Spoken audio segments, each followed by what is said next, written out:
Good morning, students. So today we are going to discuss three main things. First is Reolt's law for a binary solution in which the solute is non-volatile. Okay, and second we are going to discuss ideal and non-ideal solutions, and third we are going to discuss azeotropes. So let us come first. Vapor pressure of solutions of solids in liquids. Okay, so since we are going to discuss now Reolt's law for for such solution in which solute is non-volatile, so we are taking this. First let us study what is the effect on vapor pressure when solution contains non-volatile solute. Okay, so what happens when we add a non-volatile solute in a solid, then the vapor pressure of solution is found to be lower. It is found to be lower. Now what is the reason? The reason is at the surface both particles come. When we are mixing a solute which is non-volatile, then on the surface what will be there? Surface will be containing both types of particles. Now since these particles do not form vapors, only these form vapors, so it means that fraction which is capable of forming vapors has reduced, so vapor pressure will also reduce. Okay, now you can see it from the diagram. See, it is pure solvent. When we pure solvent, then all the molecules are of volatile substance and more vapors are forming. But when we have added some solute, then some space is occupied by solute molecules, so total number of vapors formed are less. So it means if we are adding a non-volatile solute in a pure solvent to form a solution, then vapor pressure will decrease. Okay, so one example here it is taken: decrease in the vapor pressure of water by adding 1 mole of sucrose to 1 kg of water. The decrease is same when we add 1 mole of urea to the same quantity of water. Okay, this is just a comparison, but it is shown that there is decrease in the vapor pressure. Now what is the law? If we are asked Reolt's law for binary solution containing non-volatile solute, then law is the partial vapor pressure of each volatile component in the solution is directly proportional to its mole fraction. Okay, now see mathematically how can we say it? In a binary solution there are two components, so let us denote solvent by 1, solute by 2. Now let P1 be the vapor pressure of the solvent and X1 be its mole fraction. P1 naught is the vapor pressure of one component, first component, which is solvent in its pure state. Then from Reolt's law what we can say? P1 is proportional to X1. P1 is equal to X1 into P1 naught. Okay, now here we can say one more thing: P total will be equal to P1 because value of P2 is equal to 0. Why? Because the pressure of second component in its pure state is equal to 0. Okay, P2 naught value is 0, so it will be 0. Now if we plot a graph for this, then vapor pressure versus mole fraction of solvent, it will be a linear, it will be a straight line, means with the increase in mole fraction vapor pressure will increase.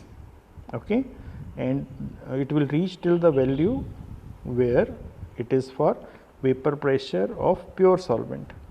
The maximum value will be that. Okay, so what can be said? We can say that in case of binary solution containing non-volatile solute, the total pressure is equal to the pressure exerted by the total vapor pressure of the solution is equal to vapor pressure exerted by the solvent only. Okay. So, this is Reol's law. Now, the solutions which we are talking about, binary solutions, they may be of two types. They may be ideal solutions or non-ideal solutions. Now, what are ideal solutions? Let us discuss first. Ideal solutions are those which obey Reol's law under all conditions. Okay, which obey Reol's law under all conditions over a range of concentration. Now, they have two important properties. First, there is no change in enthalpy as well as no change in volume when these two components are mixed. Okay, solution, how we form solution? We mix solute with solvent and solution is formed. So, during mixing, delta H on mixing is equal to 0. Delta H on mixing is 0. Similarly, delta V on mixing is 0. It means there is no loss or gain of energy or heat during the formation. There is no loss or gain of volume during the formation of solution if it is ideal. Okay. So, volume change is 0. It means the volume of solution would be equal to sum of the volumes of the two components. Okay, this is for ideal solution. Now, we can take we can see why it happens and when it will happen. Now, suppose we are having two components A and B. Okay. When we are taking only A component, then it means there will be only AA interactions. When we are taking B component only, then the interactions will be BB in the molecules of that particular component. Okay. Now, when we are mixing A with B, then what will happen? A new type of interactions called AB interactions, they will be formed. Okay. Now, what is the magnitude of AA, BB and AB type of interactions? That magnitude decides what is the type of solution. Now, if the intermolecular attractive forces in different components are same as that formed by mixing, if AB interactions are same as the AA and BB interactions, then there is formation of ideal solution. Okay. Now, one more thing, a perfectly ideal solution formation is very difficult, but we can have such solution which are nearly ideal. For example, if we mix N-hexane and N-heptane, okay, or we mix bromoethane and chloroethane, or we mix benzene and toluene, then they will fall in a nearly ideal condition. Okay. Now, similarly, just like we discussed ideal solutions, just reverse will be non-ideal solution. Whatever we have said here, it will be just reverse of that. Okay. Now, for non-ideal solution, very first thing, they do not obey Reol's law. Okay. Second thing, there is either loss of heat or gain of heat during the formation of solution. Third, there is change in volume, it does not remain same. Okay. The volume of solution formed is not equal to sum of the volumes of different components. Okay. Now, when we are saying it is not equal to 0, it means either it is greater than 0 or it is less than 0. So, either this value will be higher or lower. Which value? Vapor pressure value. It will be either higher or lower than as predicted by Reol's law.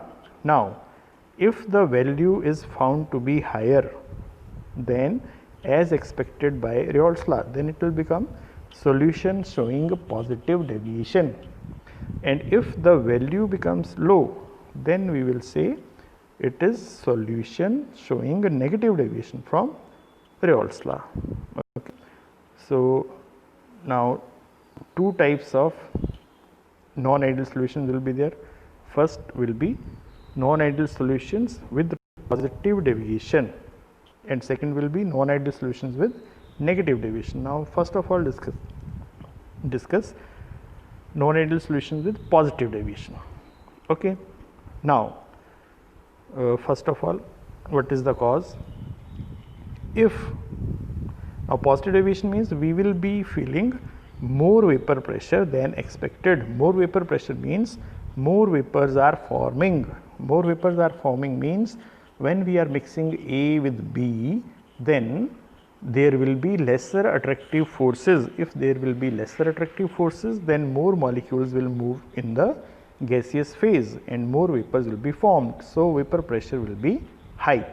So what we will say, if the new interactions AB, they are weaker than the previous interactions, then it will result in formation of more vapors and vapor pressure will be more than expected, and we will say that it is non-ideal solution with positive deviation.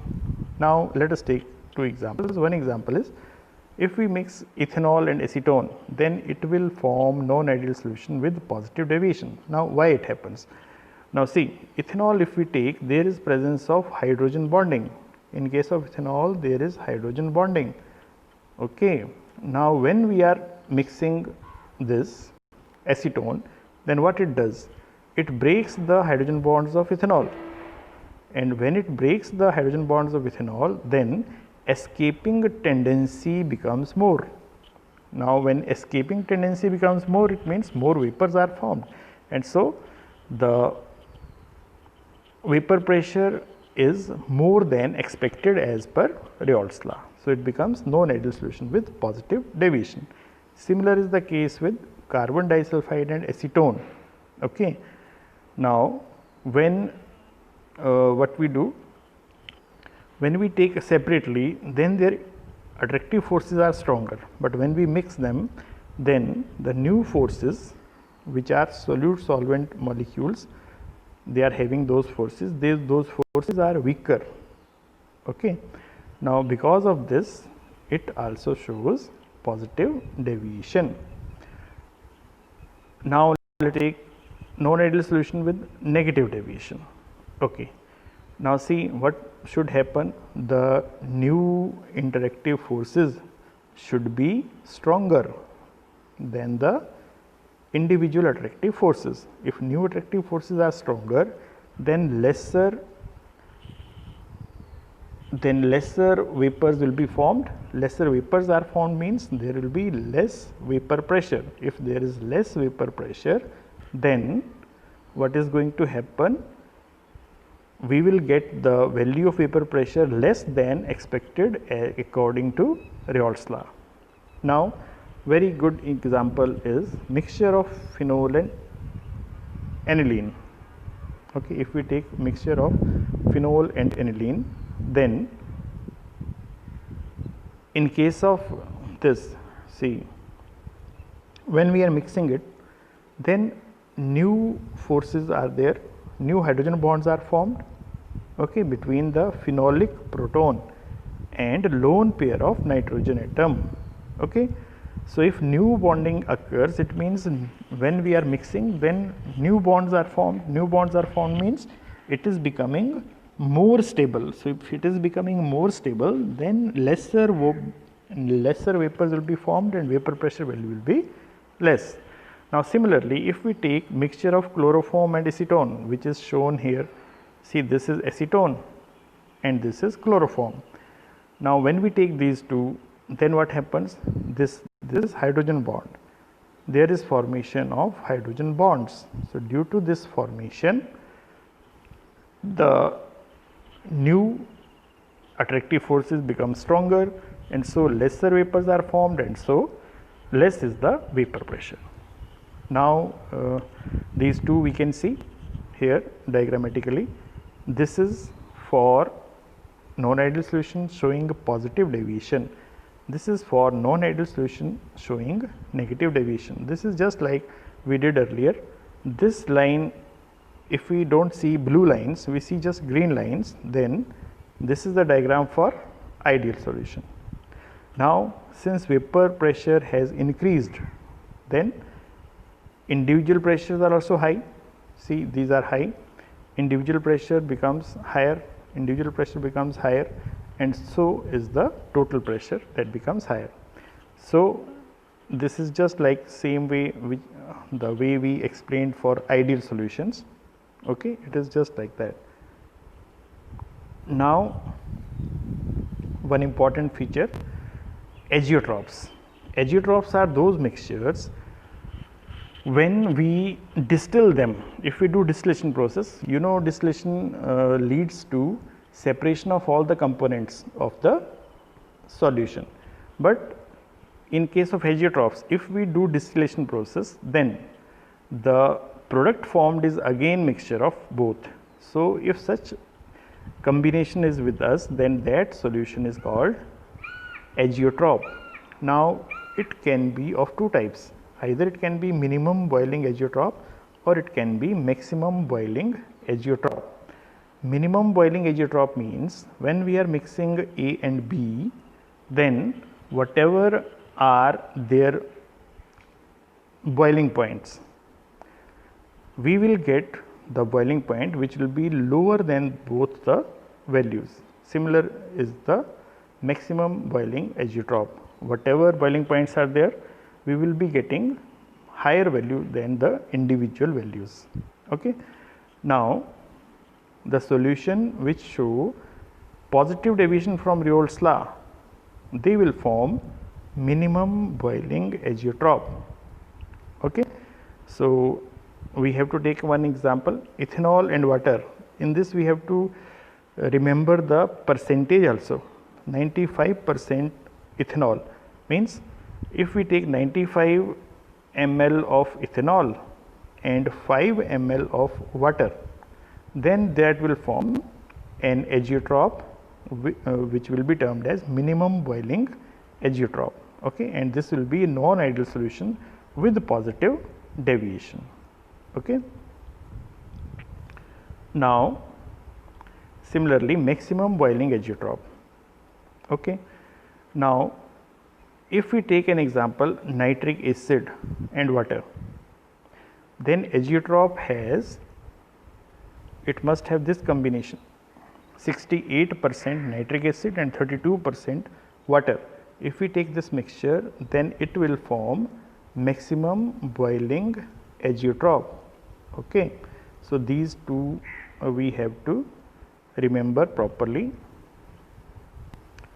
Okay. Now, see, you can check minimum boiling azeotroph means having boiling point values lower than the individual values. So, it is only possible when we have the solution with positive deviation, because positive deviation means vapor pressure will be higher than expected. So, if we are getting higher vapor pressure, then boiling point will come earlier, because what is the definition of boiling point?